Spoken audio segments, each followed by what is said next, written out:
San Pascual Bailón, patrono de la ARPU, segunda parte. Dejad que os siga contando. En el primer vídeo os conté cómo de pequeño, por no poder estudiar, fui pastor. Os hablé de mi devoción a la Sagrada Eucaristía. Os hablé de cómo conocí una comunidad de frailes franciscanos renovados, descalzos, en la que pedí ser admitido. Hoy os cuento cómo pasé de pastor a fraile. Después de 4 años de conocer la vida de los frailes, y supongo que los frailes la mía, pedí el ingreso en el convento de Orito. Pero como el custodio al que le tocaba recibirme estaba en Elche, allí que me mandaron. Tomé el hábito el 2 de febrero de 1564 y un año después profesé en Orito. Atrás quedaba toda una vida de pastor que, si bien en su materialidad no aportaba mucho a la vida religiosa, sí que me había preparado para afrontarla con generosidad y empeño. A los 25 años y con mi ruda formación de pastor, uno es capaz de hacer muchas burradas bajo pretexto de santidad. Cuando estaba en el noviciado, nada menos que se me ocurrió rodearme el cuerpo con alhajas, de modo que de corsé para mortificarme. Aunque la cosa no era tan llamativa dentro de aquel ambiente, comprendí con los años que la forma de disponer el cuerpo para su entrega al Señor y los hermanos no era haciendo barbaridades, sino manteniéndome disponible para lo que pudiera necesitar. A mí, la verdad, me bastaban bastante pocas cosas para mantenerme bien. Con algunas horas de sueño tenía suficiente, y ni cama necesitaba. Como me acostumbré de pastor a no dormir tendido, solía hacerlo acurrucado sobre unas tablas y apoyando la cabeza en la pared, cubriéndome en invierno con una piel de oveja. En cuanto a la comida, tampoco era muy delicado. La mayoría de las veces tenía suficiente con unos mendrugos de pan y un poco de agua. Y por lo que respecta al vestido, también estaba acostumbrado a vestir pobremente. Cuando estaba en el pueblo, aunque mi madre procuraba llevarnos limpios y aseados a todos los hermanos, yo iba siempre mal averiguado, por lo que no me molestaba, siendo ya fraile, tener que llevar un hábito burdo y remendado, al servicio de todos. En los conventos donde estuve, siempre traté de ponerme a disposición de los demás.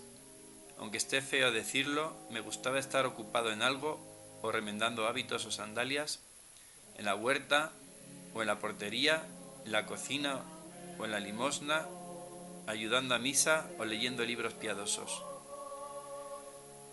Y no es que tuviera encomendados todos estos oficios, sino que cuando terminaba con el mío solía ayudar con gusto a los demás, algunas veces incluso cantando letrillas al Santísimo Sacramento. Cuando me encargaban del comedor procuraba hacerlo limpio, tenerlo limpio, y siempre dejaba algo de comida como si fuera un olvido para que los frailes que lo necesitaban pudieran comer fuera de hora sin ningún tipo de remordimiento. En Villarreal fui portero. Venía mucha gente, tanto de la ciudad como caminantes de paso, pidiendo agua de la cisterna. Aunque no te dejaban tranquilo, era muy hermoso poder asistir a tantos hermanos. Pero no siempre pedían agua, sino que también pedían comida, e incluso algunos hasta confesión. Una vez estando en Almansa, vinieron unas mujeres a confesarse con el guardián. Yo le avisé, pero me contestó que dijera que no estaba en casa. Yo, para suavizar la cosa, le propuse que sería mejor decir que estaba ocupado y no podía atenderlas, pero él me mandó que no, que les dijera que no estaba en casa. Sintiéndolo mucho, tuve que decirle: usted perdone, pero eso no lo voy a decir porque es mentira. Pedir para poder dar. Otro de los oficios que ejercí con gusto fue el de limosnero. Los primeros años fueron en Orito y salía por los pueblos de Elda, Aspe, Novelda, Agós, etc., donde la gente ya me conocía de cuando trabajaba como pastor. Antes de salir pedía la bendición al guardián y me arrodillaba unos momentos ante el altar del Santísimo. Si tenía que ir a otro pueblo, al llegar visitaba al párroco para pedirle su bendición y hacer una visita al Santísimo. Después iba casa por casa llamando a la puerta y diciendo: «Loado sea nuestro Señor Jesucristo, paz a esta casa, una limosna a los frailes de San Francisco». Una vez terminado el recorrido salía del pueblo y a la sombra de algún árbol comía un trozo de pan, ya que no me gustaba comer en las casas particulares donde me convidaban. Si me acompañaba algún hermano solía darle el mejor trozo de pan para que lo mojara en alguna fuente. Mientras hacía el camino solía cantar, como era mi costumbre. En ciertos conventos como el de Jumilla, este oficio se hacía más penoso por estar lejos de la ciudad y con una cuesta muy empinada. En una ocasión me dieron varios cántaros de aceite y poniéndolos en unas agarillas me los tiré a la espalda. En el camino de regreso me topé con algunos del pueblo que se compadecían de mí. «Válgame Dios, pues no hubiera un jumento», a lo que respondí con humor: ¿Qué mayor jumento que yo? En cada sitio la limosna era distinta. Recuerdo que en Almansa me ofrecían grandes y pesados haces de leña que yo tenía que llevar a cuestas al convento, pero entonces gozaba de complexión robusta que me permitía hacer esas barbaridades. Cuando llegaba al convento iba directo en busca del guardián y me arrodillaba. Avanzaba de rodillas algunos pasos en plan de broma y le pedía la bendición. El amor a la Eucaristía que me inculcaron mis padres no se quedaba en algo abstracto y angelical. Era el signo de una vida entregada a los demás, una entrega hasta la muerte. De ahí que comulgar y adorar este misterio comportara para mí participar en el mismo destino de Jesús. Pobre y para los pobres. De mi madre sobre todo había aprendido a ser solidario con los pobres. Cuando estaba en Monforte trabajando de pastor solía dar parte de mi sueldo a los pobres, pues el pan era del amo y no estaba bien que lo diera. Después, cuando me hice fraile, no solamente salía a pedir limosna, sino también a compartir lo que tenía. Mi oficio de portero me permitía ser como las manos generosas de la fraternidad, que están siempre abiertas y dispuestas a repartir cariño y pan. Por eso, el único convento en el que no me gustaba ser portero era el de Orito, ya que por su distancia del pueblo no se acercaban los pobres. En una ocasión le dije a un compañero que los frailes, cuando viajamos, tendríamos que llevar por lo menos 2 panes, y no para nosotros, sino para socorrer a los pobres que nos encontrábamos por el camino. En nuestros conventos desde siempre existió la costumbre de dar un plato de sopa a los necesitados. Yo en vez de sopa solía hervir una olla de berzas a las que añadía el pan y la carne que aportábamos los religiosos, porque yo siempre fui del parecer que a los pobres, aunque tengan necesidad, no se les puede dar las sobras. A mediodía se hacía una cola interminable a la puerta del convento. Hubo frailes que se ponían nerviosos por si les faltaba el pan, pero nunca faltó, a pesar de que algunas veces venía bastante ajustado. Allí acudía toda clase de gente, desde mozos jóvenes a los que había que alentar para que se pusieran en amo, hasta estudiantes pobres a los que por respeto los hacía entrar dentro del convento para servirles la sopa.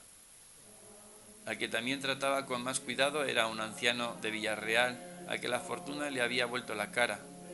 Tenía unos 100 años y yo, por respeto, lo entraba en un recibidor y le servía y acompañaba durante la comida. Lo normal es que hiciera una olla grande de sopa, pero también pedía frutas y hortalizas, hasta el punto de que tenía el hábito rozado por los lados de tanto pasar por un mirto que había en la entrada de la huerta. El hortelano se enfadaba pero no me iba a dejar morir de hambre a los pobres. En una ocasión vino una mujer a pedir acelgas para un enfermo. Yo, como era costumbre, me fui a la huerta a buscarlas y me llevé un chasco al ver que por las muchas que había dado ese día solo quedaban los troncos pelados, de modo que no podía satisfacerla. A la mañana siguiente vino una pobre mujer a pedir acelgas.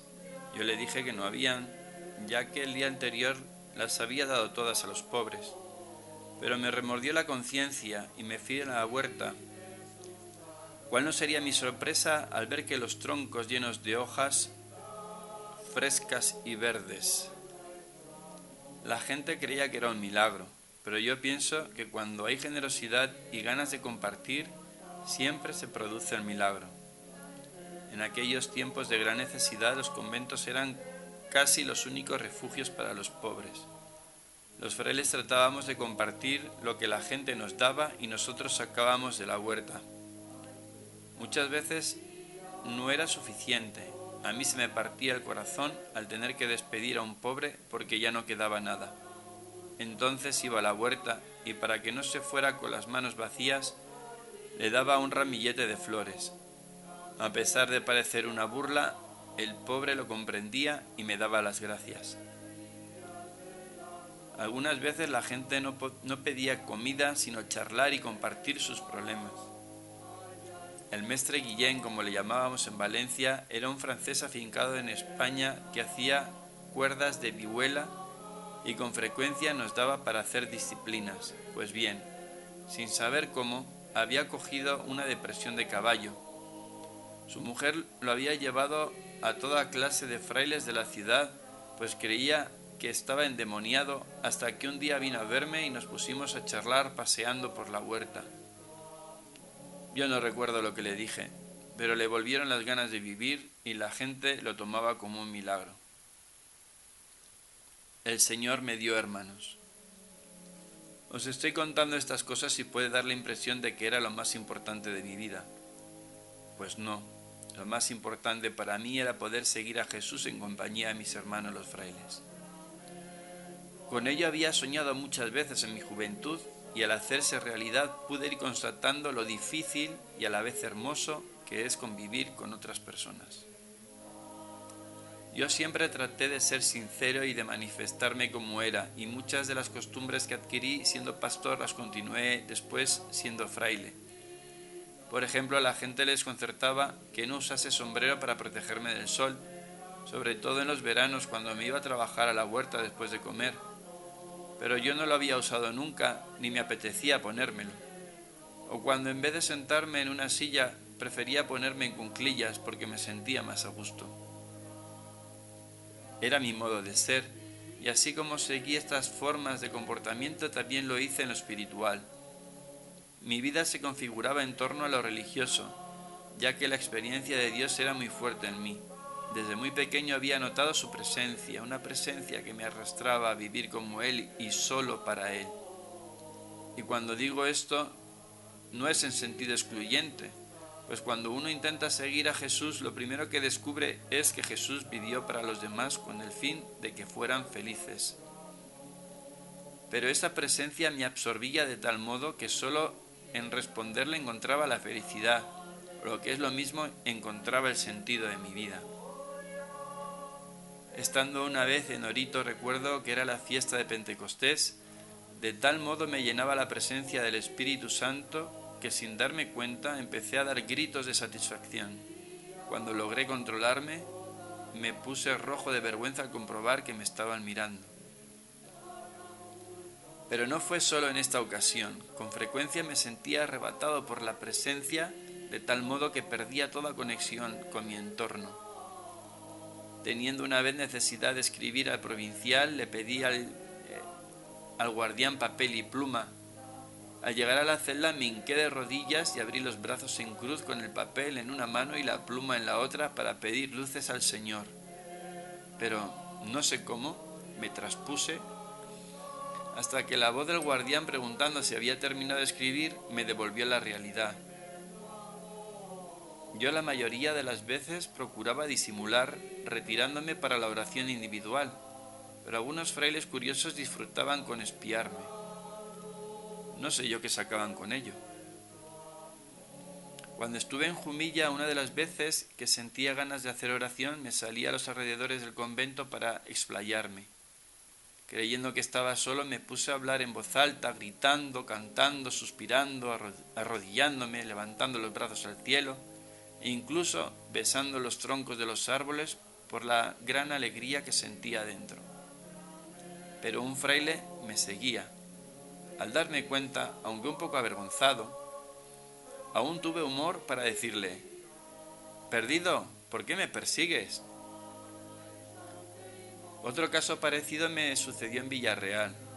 Estando solo en la iglesia me vino este arrebato y yo me dejé llevar. Algunos dicen que hasta me elevaba del suelo.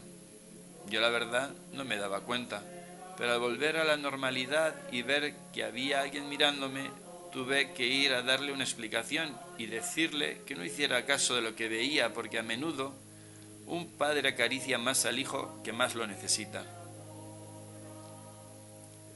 Pero no creáis que a mí me gustaba ir mostrando espectáculos de esta clase. Prefería la oración en el coro junto con mis hermanos. Cuando estaba de portero en Valencia, Guardián, para evitarme molestias, me dispensó del coro. La verdad que lo sentí mucho. Por eso le dije: «Hermano Guardián, le agradezco su solicitud, pero le pido no me niegue la merced de hacer la oración con mis hermanos». Y es que nunca me han gustado las singularidades. Una vez me consultó un hermano joven si no sería mejor dejar el convento y hacerse ermitaño. Yo le contesté con una anécdota que me sucedió a mí.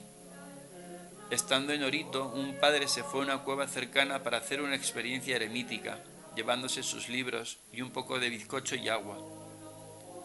Cuando ya llevaba varios días y en un descuido se le prendió fuego. El predicador, asustado, salió corriendo hacia el convento dejando libros y bizcocho. Al día siguiente el guardián me mandó que fuera a la cueva a recoger los libros. Yo, por simple curiosidad, quise probar lo de la vida eremítica y me propuse dormir un poco para levantarme a medianoche y pasarla en oración. Pero cuando me desperté, el sol me daba ya en la cara. Seguir a Jesús. Al hacerme fraile encontré el modo de plasmar mi sentimiento religioso. Era la forma de organizar mi vida de acuerdo con la presencia que me arrastraba a su seguimiento. Por eso traté de ser consecuente y vivirla a tope. A pesar de todo, la cosa no fue fácil. Como todo joven, y yo que era robusto y con buena salud, sentía atracción por las muchachas. La decisión de hacerme fraile podía sublimar esa tendencia, pero nunca anularla. De ahí que, estando de portero oyendo para la limosna, me asaltara alguna vez la tentación de hacer alguna barbaridad. Lo mismo tendría que decir respecto a mi temperamento. Mi natural reservado albergaba reacciones de cólera. Dios sabe lo que luché para que no afloraran y mi trato fuera sereno y apacible. Sin embargo, eso que os cuento es solo un ejemplo de las contradicciones que uno lleva por dentro. El seguir a Jesús implica un esfuerzo por humanizar el animal que somos por naturaleza. De ahí que todas las precauciones por mantenerse en el camino elegido sean pocas. Digo esto para que entendáis lo de las mortificaciones y las penitencias. Eran un modo de vigilar la tendencia que tenemos a buscar lo placentero, aunque fastidie a los demás. En este sentido, ya de joven, cuando iba con el ganado, además de hacer rosarios de esparto, confeccionaba también unas cuerdas con nudos que me ataba sobre la carne. Posteriormente, ya de fraile, seguí con este tipo de mortificaciones y con algunas más. Creo que ya os he contado lo de las aliajas. Tengo que reconocer que alguna vez me pasaba, pero eran otros tiempos. Recuerdo que en Almansa, un año de sequía, las autoridades montaron unas rogativas a la Virgen de Belén, que estaba en la lejana ermita. Pues bien, nada menos que se me ocurrió salir en medio de toda la gente con una gran cruz a cuestas, con una corona de espinas y una soga al cuello. Lo que hoy provocaría la risa, entonces conmovió a los fieles, que volvieron a sus casas enfervorizados, dejando la lluvia en segundo plano. Algo parecido me pasó en Valencia. Un día se me ocurrió, quedando sorprendido los frailes, entrar en el comedor cargando con una cruz y exponer mis miserias. Aunque la forma de manifestar mi fragilidad no parezca muy acertada, la verdad es que me sentí liberado. Pero las penitencias no eran siempre así de absensibles. Las más valiosas eran las que solamente percibía yo por ser del todo normales. Así llevé el mismo hábito lleno de remiendos casi toda mi vida. En las comidas nunca bebía vino y trataba de coger lo peor, sobre todo si era carne, para que los demás comiesen bien. En cuanto al trabajo, luché por ser constante hasta el punto de que, siendo ya viejo y estando achacoso, me enfadaba si el guardián no me encomendaba alguna labor. Sin embargo, las mayores mortificaciones solían venir de la convivencia con los otros frailes. Para curarme en salud intentaba ser duro conmigo mismo y suave con los demás. Pero así y todo, siempre había roces y malentendidos que amargaban la vida. A Dios rogando. Con todo, lo más importante de la vida religiosa, como podéis suponer, no eran las mortificaciones, sino la oración y el cariño a los demás hermanos. Los rezos estaban distribuidos a lo largo de toda la jornada, de modo que pudiéramos acoger siempre al Dios que se nos manifiesta para nuestro bien. A las 12 de la noche rezábamos maitines. Como yo dormía poco, estaba encargado de despertar a los frailes.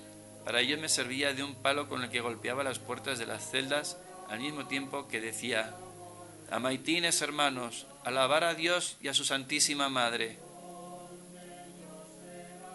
Después de rezar muchas veces ya no volvía a dormir, sino que continuaba con mis oraciones.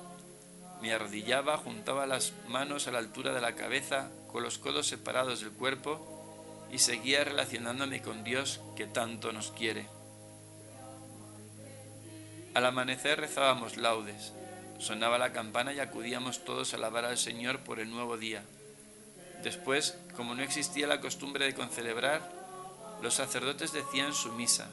Yo, como encontraba en la Eucaristía la razón de mi entrega a Dios y a los demás, trataba de ayudar el mayor número de veces posible. Algunas veces comenzaba y a la mitad tenía que irme a ayudar a otra. Al terminar las misas me iba al trabajo hasta que la campana me avisaba. A mediodía la comida y después, mientras los frailes descansaban un poco, yo me iba a la huerta para atenderla en condiciones. Al atardecer rezábamos de nuevo las vísperas, cenábamos y antes de acostarnos volvíamos al coro para rezar completas. Cuando llegaba la noche estaba muerto de trabajar. Me iba a la celda, me acurrucaba apoyado en la pared y me dormía como un bendito. Y con el mazo dando. Pero todo no es rezar. Hay que poner en práctica el modo de actuar de Dios que aprendemos en la oración. Y si nos quiere tanto que se comprometió a que perdiéramos los miedos que nos atenazan y nos impiden gozar con libertad, también nosotros tenemos que ayudarnos a ser felices. Yo al menos lo intenté con mis hermanos. Al entrar de fraile, me había propuesto estar a disposición de todos. Y en la medida de lo posible lo hacía, no solo desde mi puesto de trabajo, sino ayudando a los demás en los ratos libres de que disponía. En este sentido, muchas veces acompañé a los predicadores cuando salían para hacer algún sermón. Mientras ellos predicaban, yo rezaba para que calara en la gente. Esta decisión de servir podrá parecer fácil, pero a mí me costaba, dado mi temperamento y mi cabezonería. Ya os dije muchas veces que tenía que frenarme para no explotar y empezar a dar gritos ante lo que me parecía mal, o ceder en muchas ocasiones ante cosas sin importancia. Para confirmarlo basta referir lo que me dijo un fraile. «Cuidado, fray Pascual, que eres tozudo y aragonés». Yo, como sabía que era verdad, le contesté sonriendo: «Sí, sí, y que lo digas». Pero la vida está para ir cogiendo defectos, corrigiendo defectos. Por eso no me apenaba tener que reconocerlos cuando alguien me lo advertía. El guardián tuvo que hacerlo varias veces porque siendo portero me olvidaba por la noche de quitar la llave de la cerradura, o en otra ocasión porque se me ocurrió tender el hábito en medio del claustro, O aquella vez, en un descuido, rompí una tinajuela de las aceitunas. Pero también yo algunas veces reprendía con cariño a los frailes que no hacían lo correcto. Cuando en horas de rezo me torpedeaba alguien con sus lamentaciones. Cuando me tropezaba con alguien, solía comentarle con sorna: ¿qué se hace por aquí? ¿Cómo que no va al coro?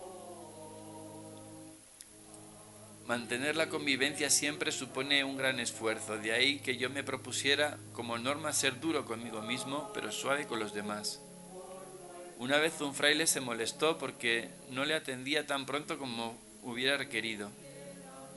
Yo, con el fin de aplacarle, le insinué: «Tenga un poco de paciencia, bendito».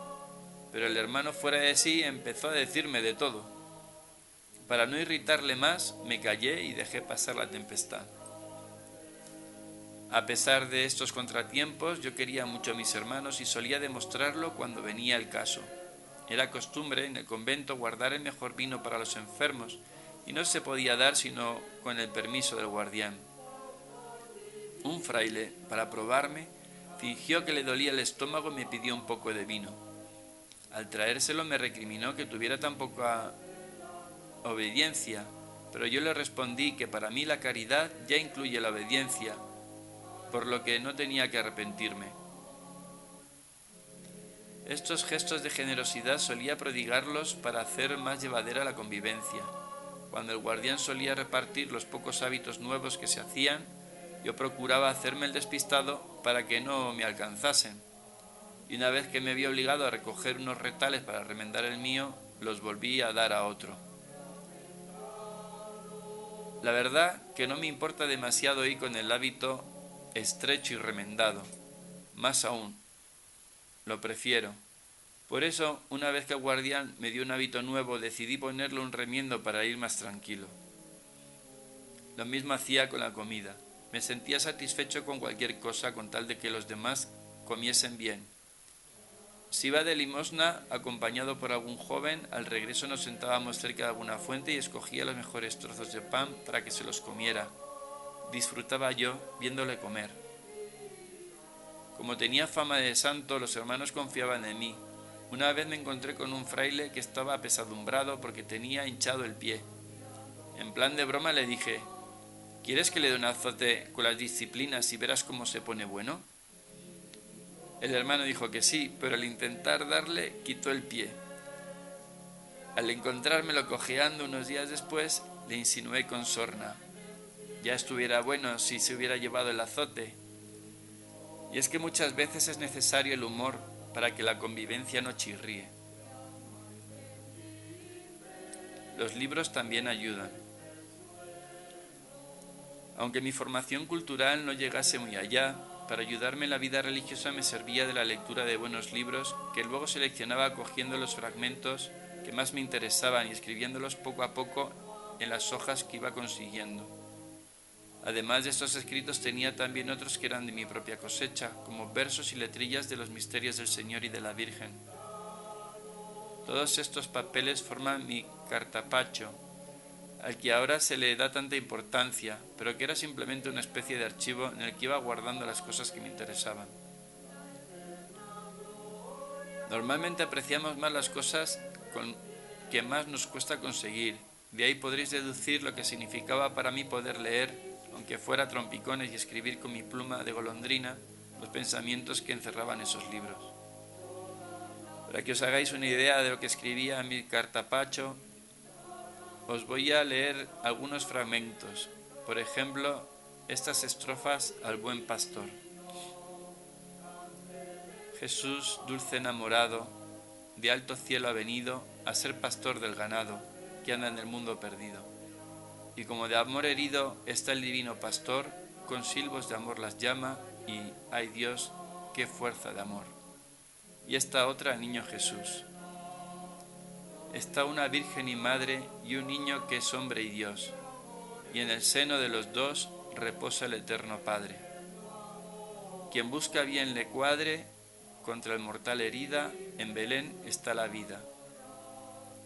Y para el niño Jesús recién nacido copié estos versos. El nuevo pastorcico que hoy nace desnudo, tenido por rey rico, muy sabio y nada rudo, con resfrío tal crudo al mundo es llegado. Si muere por amores, libre es el ganado. La madre que lo cría es hija y criatura del mismo Dios hechura, la cual llaman María, y a ella el Padre había de 1000 gracias dotado. Si muere por amores, es libre el ganado. Y en la fiesta de los Reyes Magos apunté lo siguiente: Rey eterno, ¿qué será verte reinar con el Padre? Pues en brazos de tu madre 3 reyes te sirven ya. Si ahora que eres humano, sujeto a miseria y muerte, reyes de tan alta suerte están bajo tu mano, ¿quién no te rendirá sabiendo quién es tu Padre? Pues en brazos de tu madre 3 reyes te sirven ya. Y para terminar, otra inspirada en los discípulos de Maús. Mi Dios, pues voy pobrecillo peregrinando cobarde, queda conmigo aunque tarde, te he hospedado en mi castillo. No te vayas, quitarás de mis malos placeres, pecador, tú bien podrás hacerme quedar si quieres. Ciertamente que son buenos, o al menos a mí me lo parecen, pero no es cuestión tampoco de creer que yo era un sabiendo que poseía ciencia infusa. Solamente con tener sentido común y un poco de experiencia de lo que es Dios, basta para dar una respuesta sensata a la propia fe, y eso es precisamente lo que yo hacía.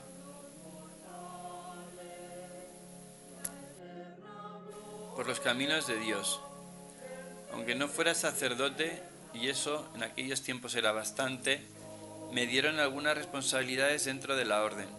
En una ocasión y por breve tiempo me hicieron maestro suplente de novicios.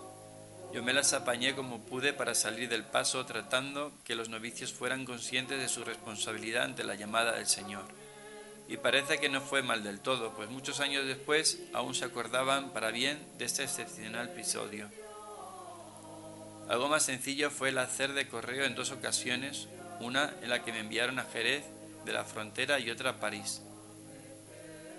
Como fuera que el custodio Francisco Ximénez se encontrara en su tierra y el comisario que se había quedado en Valencia necesitara enviarle unos papeles urgentemente, se pensó en mí para que hiciera de correo y se los entregara.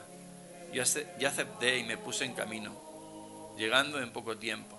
Le entregué los papeles y durante el tiempo que me quedé para descansar aproveché para visitar algunas familias, de entre ellas la de un hermano del custodio. A pesar de que me costó lo mío, al fin conseguí que me dejaran venir a su hijo Juan conmigo para que estudiara en Valencia y pudiera después ingresar a la orden. Durante la vuelta traté de cuidarlo como si fuera mi propio hijo, ya que solo tenía 14 años. Procuré que no bajara de la mula aunque yo fuera a pie, y la comida que compraba en las posadas se la dejaba para él. A mí me bastaban los trozos de pan que me daban de limosna. Por las noches dormíamos en los pajares, y como en las madrugadas refrescaba lo cubría con mi manto. Una vez nos encontramos con un caballero que venía pidiendo limosna. Unos pastores le habían soltado los mastines para divertirse viendo cómo le destrozaban el vestido. Lo acogimos en nuestra compañía e hicimos juntos el viaje. Al grupo se añadió también un padre jesuita que con mucho ejemplo hacía el viaje a pie. Yo no sé los demás, pero mi aspecto debía ser tan sospechoso que un alguacil de Granada me confundió con un mendigo y me quería encerrar en el calabozo. Menos mal que después de explicarle la situación y enseñarle la obediencia, me dejó ir. A la salida de Caravaca, con un sol de María Santísima y no llevaba provisión de agua, el muchacho empezó a sentir sed. Por mucho que busqué no lograba encontrar charco ni fuente alguna, hasta que topé con unos juncos y los arranqué para que los chupara y pudiéramos llegar a Calasparra, donde comimos y bebimos hasta saciarnos. De camino a Jumilla y por coger una traviesa nos encontramos con una acequia tan ancha que no podíamos saltar. Solo había un tronco fino y retorcido que hacía de puente, y al intentar pasar por él me resbalé y caí al agua. La verdad es que no me molestó tanto el chapuzón como la risa del chaval al verme patas arriba. El viaje a París fue más largo y dificultoso. La custodia tenía ya los suficientes conventos para ser provincia, pero esto podía conocerlo el general, que estaba en París. Por lo que aquí me tenéis, camino de Francia, sin conocer demasiado por dónde me metía. Los hugonotes o calvinistas, que negaban el primado del Papa y la presencia real de Cristo en la Eucaristía, habían invadido buena parte de Francia. Con estos pretextos religiosos se habían enfrentado a protestantes y católicos haciendo ambos barbaridades. Nada más entrar en Francia, un grupo de calvinistas me detectó y empezaron a gritar ¡Al papista! ¡Al papista! Yo no entendía nada, pero una lluvia de piedras me hizo caer en cuenta de que iban contra mí.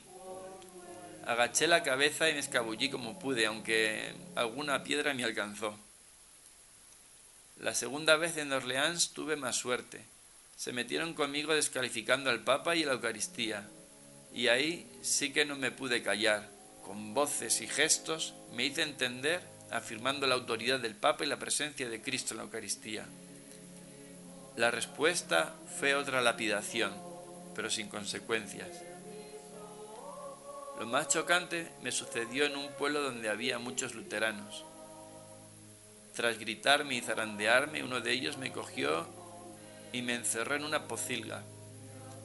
Yo creía que era el fin, pero no. A la mañana siguiente me abrió la puerta, me dio limosna y me despidió. Así pude llegar a París y entregarle la documentación al general. Me pasaron muchas más cosas, pero sería largo contarlas. Una prueba de que lo pasé mal es que salí de Almanzara con el pelo negro y volví ya con muchas canas, a pesar de que no llegaba a los 40 años. Al atardecer de la vida. Viviendo mi vida y yendo de un convento para otro, pasé mis últimos años.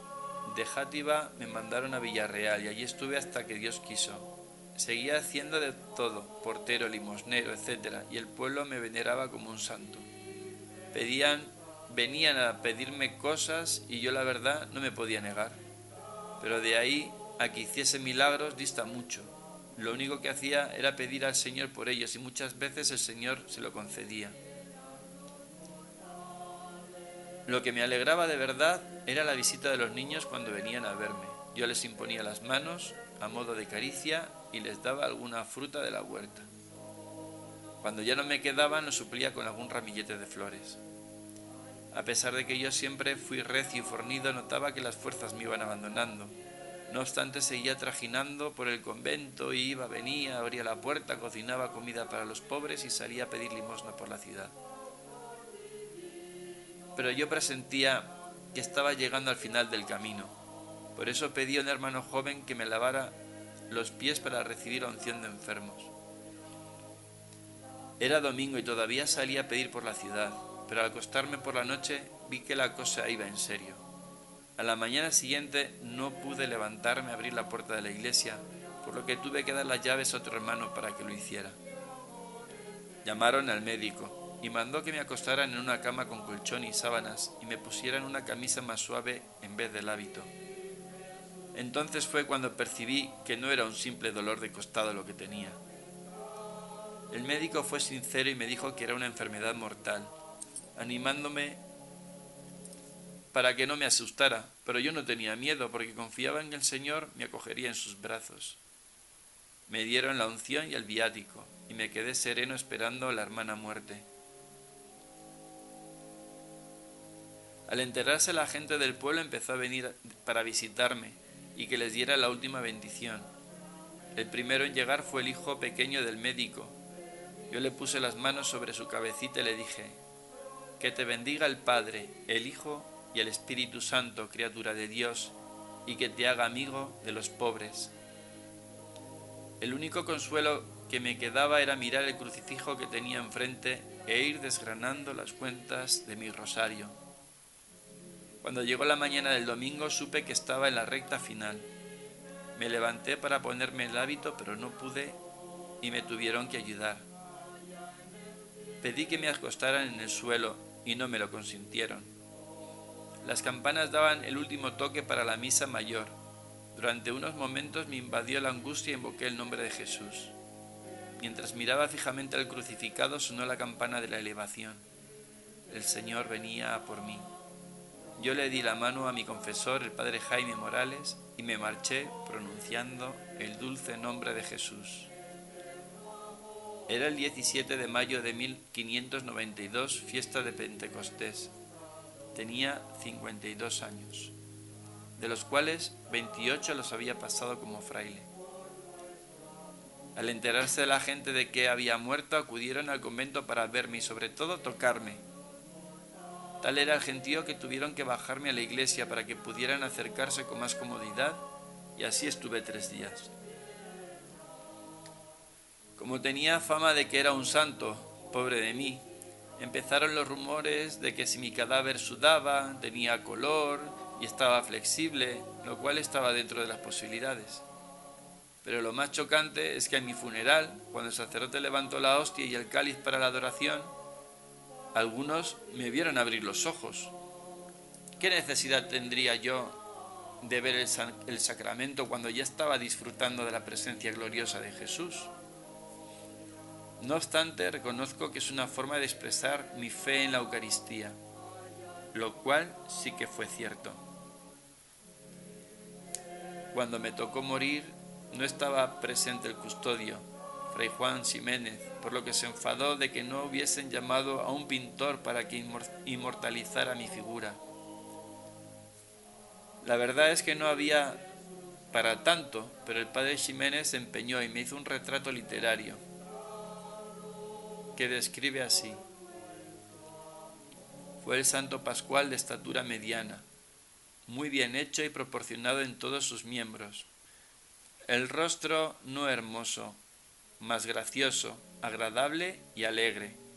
La frente redonda y con entradas muy altas, que venían a hacer una punta de cabello sobre la misma frente, con algunas 2 o 3 arrugas en ella, y así en algo tiraba a calvo. Los ojos azules pequeños, hundidos, alegres y vivos, más reposados y honestos, los párpados arrugados, y con esto las pestañas negras, parece los traía acolchados, alcoholados, y así se suplía su pequeñez. Las cejas arqueadas, no sutiles, la nariz alta, pequeña y bien proporcionada, la boca mediana y una cicatriz que bajo el labio tenía la barba, le tiraba un poco de labio, de modo que no la afeaba, mas antes le hacía parecer que se iba siempre riendo. Las orejas medianas, las mejillas coloradas. Moreno el color, más vivo y muy templado. En el cuello, que era grueso, tenía 1 o 2 arrugas. La barba no muy poblada y entrecana. Sus manos y sus pies eran muy proporcionados, aunque llenos de callos de los trabajos corporales y el andar descalzo. Fue de carnes llenas, mas enjutas. Tuvo fuerza y entera salud hasta 5 o 6 años antes de su muerte. Confío en Dios que juntos con un buen pintor, algunos que le conocimos y le tenemos estampado en el alma, hemos de hacer un retrato que se le parezca mucho. A partir de esta descripción pintaron un cuadro que está en la sacristía de mi pueblo, Torrehermosa, y que vosotros tenéis en este vídeo. Si no es fotografía, creo que se acerca bastante a lo que fui yo. Sinceramente, nunca me miré en ningún espejo. De todos modos, lo importante no es que sepáis cómo fui y lo que hice, sino que mi vida os ayude a encontrar la felicidad en el servicio a los demás y en la búsqueda de Dios.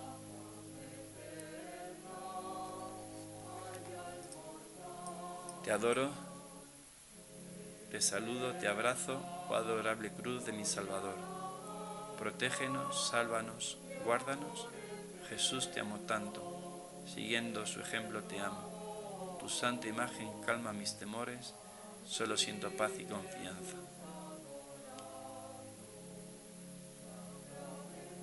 Oh Dios Salvador crucificado, Hazme arder de amor, fe y empeño por la salvación de mis hermanos.